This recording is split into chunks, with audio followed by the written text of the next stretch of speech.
My name is Bella. I'm just your average housewife, married for 2 years. Until I turned 27, I had pretty much zero luck in the love department. I went to an all-girls private middle and high school, followed by an all-women's university. After graduating, I worked as a receptionist at a big corporation where, unsurprisingly, all my colleagues were women. In my social circle, it was the norm for people to get invited to parties by business executives, but not for me. I never attended such gatherings. The reason was simple. Whenever I talked to men, I became so nervous that I couldn't even speak. I often received compliments on my appearance and got invited out a few times. I had dinner with some kind-hearted guys, but in the end, they'd say, "You're pretty, but there's not much else to you." Then it happened. My destiny knocked on the door. "Bella, will you go out with me?" That's what Lex, an employee from one of our client companies who always registered at my desk, said to me. People around us speculated we were dating since he would only give his contact info to me. But that wasn't the case. Whenever he tried to engage me in conversation, I just gave polite smiles like I did with everyone else. I truly thought I was destined to be single forever. But then, his confession changed everything. Can we maybe just start off as friends?" Caught off guard, that was my reply. And yet, he nodded so eagerly. It was as if his head would fall off, and he entered the office still smiling. This was a first for me. Until now, it had always been guys with clear, ulterior motives like, "Want to have dinner? Or free tonight?" But with Lex, I sensed no such intentions, just pure affection. I was so thrilled. I went out with him a few times. Though I still nervous and not much of a conversationalist, he accepted me for who I was. And that's when I knew. "Lex, would you like to be in a relationship with me?" He was overjoyed, even to the point of tears. This all happened 2 years ago on Christmas. At that time, I felt extremely happy, thinking I'd be blessed forever with such a loving person. But the crack in the facade came when his company went bankrupt. 2 years later, I am now 29. "Lex, you should probably wake up now." I called to my still sleeping husband, put on my shoes, and leave the house. Right now, I'm the only one bringing in money for our household. My husband's company went under 6 months ago, and he's been jobless ever since. He's been job hunting, but it's been rough. Not only is the economy bad, but his industry is also saturated. Even if he gets an offer, it's often for a take-home salary of just $2,000, making it difficult for him to commit to changing jobs. Despite all this, I continue to support him. Our love isn't so superficial that it would fade just because of unemployment. My salary has always been modest. We've never lived a life of luxury. We reside in a 2-bedroom rental apartment that's over 30 years old. It's not a secure building, and it's a 30-minute walk from the train station, but I was willing to compromise on many things to continue our life together. I suspected my husband still couldn't move on from the shock of his company going bankrupt. He had a few job offers, and I patiently waited, believing he'd find a good match and recover emotionally. But my hope was fleeting, and he continued to deteriorate. He even started taking his stress out on me, sometimes raising his hand in anger. He didn't leave any lasting marks, and I thought he must be suffering more than me. So I endured it, wanting to be supportive. Then a few days later, he finally landed a new job. He gave up on his previous industry and switched to a completely different one. The new place was willing to hire him despite his lack of experience, so he took the job. When he got it, I was relieved, thinking I wouldn't have to be his punching bag anymore. I'd wondered if he was becoming abusive, but it seemed like it was just a phase. Now he's working hard at the new company and even got promoted to team lead. A year has passed since then, and I turned 30. I was thinking about having kids soon. but the loving man I married seemed to have vanished. Hey, I told you I like toast. Why did you make pancakes? And if you're gonna serve fruit, at least remove the pit. My husband started getting angry over the smallest things and began saying awful stuff. Really, do you have to speak like that? You're an adult, Lex. Take out the pit yourself, I retorted, losing my patience.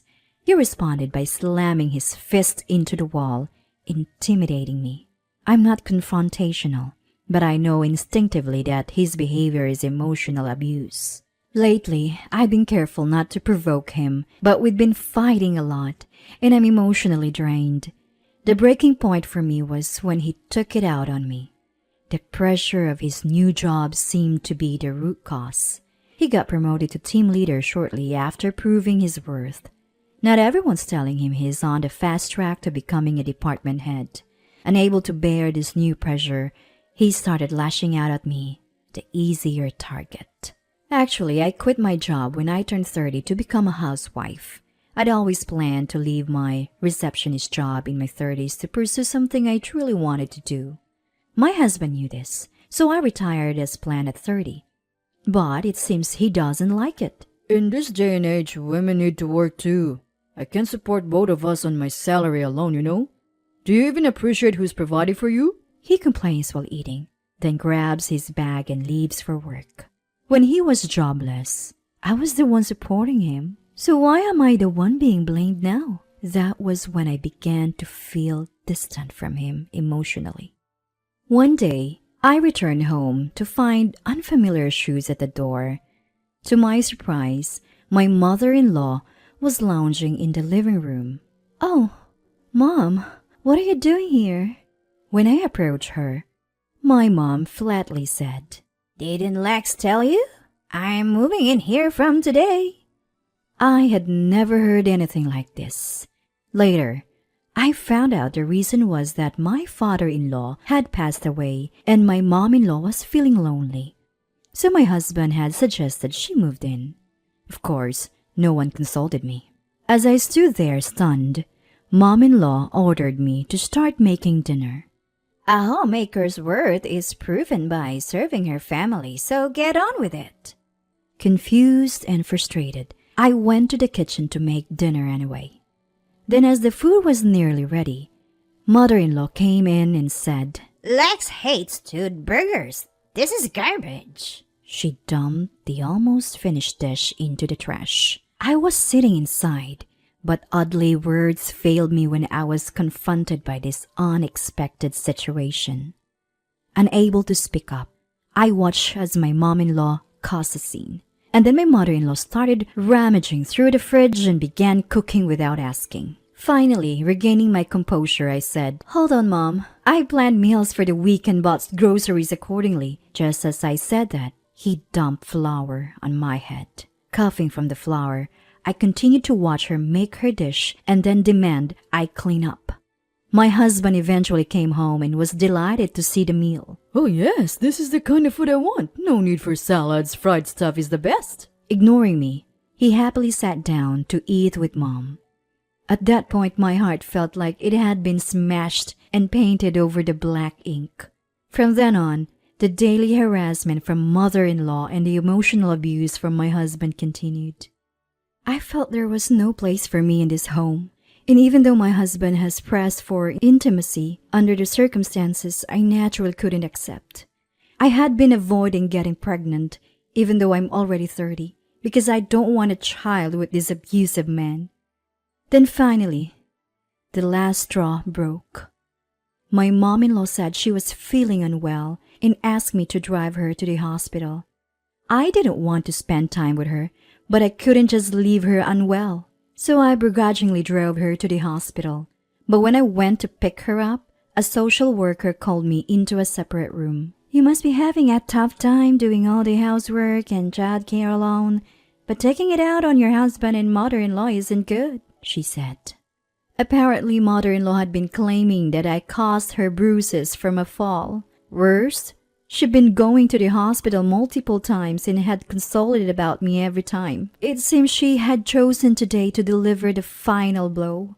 The social worker, not knowing the whole story, just blamed me. You should take better care of children and the elderly. All the while, our family doesn't even have kids. I reached my limit when I was told I might need psychiatric help. I'll sue you for violating my rights. I'm the one being abused here, not the other way around. I showed evidence for my husband's abuses and the burn marks caused deliberately by mom-in-law. The social worker said she'd need to confirm this with mom-in-law, but I refused and left the hospital on my own. Soon after, my mom-in-law and husband returned home. Apparently, mom-in-law told my husband that I'd been mean to her. Shaking my husband said, You're parasite leaving of me. How dare you abandon my mother? I don't know what kind of story my mom-in-law spun for you, but judging by her fake tears, she lied again. I was tired of correcting her, so I walked out of the house ignoring both of them. That day, I didn't return home and spent the night in a business hotel. Thankfully, I had my wallet and cell phone, and I could easily buy a charger. I decided not to go back home for a while and ignore both of them. But one day I was walking near the house and ran into a woman in her 50s living across from our apartment. Was getting worried. Haven't seen you around. Also heard from your mom that you and your husband are going on vacation for a week or so. Hearing that, I couldn't help but let out a dry laugh. But then I thought, if not now, when? I immediately contacted a moving company and asked them to help me move out as soon as possible, even if it was a bit more expensive. Luckily, I didn't have much stuff, and the movers arranged to send everything to my parents' house in just 3 days. Let's see how my clueless husband and his mother, who have no idea how much I've contributed to our home, react. They belittle me without knowing anything, and I won't forgive them, I muttered as I faced our empty house, and then I went back to my parents' home. A few days later, my husband called me. Hey, Bella, where are you? Your room is empty. My husband, catching wind of the situation, kept demanding to know where I was. None of your business, I told him. By the way, I've already filed out the divorce papers since you've threatened divorce before. Just sign and submit them. I hung up the phone and blocked his number. And so, a peaceful life began. I woke up, did yoga, prepared breakfast, and sat down at the table with my parents. Lunch with mom and dinner as a family again. I felt so normal, yet it was a comfort and happiness I hadn't felt in a long time. My parents were surprised when they received my things but welcomed me warmly. Things took a turn when my husband found out I was at my parents' and waited for me nearby. I tried to run when I saw him, but he caught up and grabbed my arm. Bella, let's go home. The house is a mess without you. His grip tightened, and I yelled, Help me! A high school boy in his sports uniform happened to be passing by and came to my aid, and a nearby businessman called the police. With the police there, my husband retreated quietly. But as expected, my raging mother-in-law stormed into my parents' house. How dare you humiliate my son in public? What a disgrace you and your family are! Finally, I held my father back from confronting them and said. Meanwhile, my mother-in-law was outside our place, screaming threats and even mentioning defamation lawsuits. My dad was about to lose it and confront her, but I held him back. It's okay, I'm ready to settle this. I called my husband, who noticed the incoming call while next to mother-in-law and boldly said, I know you're cheating, and I have evidence. I'm going to sue you for abuse and get a settlement when we divorce. Hearing this, my husband began to panic. In truth, I had hired a detective to gather evidence after hearing rumors about him going to a hotel with a co-worker. So I had ample evidence of his infidelity. I had even visited a hospital and secured a medical certificate just in case they tried something. I had also recorded conversations to have evidence if needed. I planned to confront my husband and his mother once I felt emotionally ready, but I won't be quiet when they insult my parents. I know my mother-in-law has been taking money from my wallet. Also, ever since I left, I heard the house is in horrible state, even smelling bad. You're getting complaints from the neighbors, aren't you? Hearing this, my husband was at a loss for words. I got this information from a neighbor who told me my husband and his mother were out of town. Apparently, they've been failing at basic chores like sorting the trash, and the house has turned into a dump. Also, I heard there are complaints with the property management about the loud arguments they have daily. So maybe now my husband realizes how much I contributed to our household and wants me to come back. But it's too late. I'm not coming back. Live happily ever after with your beloved mom. After saying this, I hung up the phone. Shortly after, my mom-in-law tried to kick down my front door. I called the police and they were both arrested. I later learned from my neighbor that they hadn't addressed any of the complaints through the management company. Eventually, the drama got so bad that it emptied out the entire apartment complex. The management finally took legal action against both of them, ignoring complaints, not paying rent, and disrupting business. They faced a lawsuit seeking damages. In the end, they were ordered by the court to vacate and pay damages. Now, they're blacklisted in the real estate market, unable to rent anywhere. Turns out, the reason for the unpaid rent was my husband making a costly mistake at work, leading to a pay cut. Unable to find another place in the area, he quit his job and moved far away. And yet again, he hit another roadblock in finding new employment. He ended up homeless, which led his mother to shoplift. She was arrested for injuring a store clerk who confronted her. I found out about this through online news. Beyond that, I don't know and don't want to know. After the divorce, I started working in my dream cafe. I met and became friends with a colleague who is 5 years younger than me. At 34, I remarried. By 40, we opened our own dream cafe, and now I'm pregnant. It's a late life pregnancy, but I've never been happier.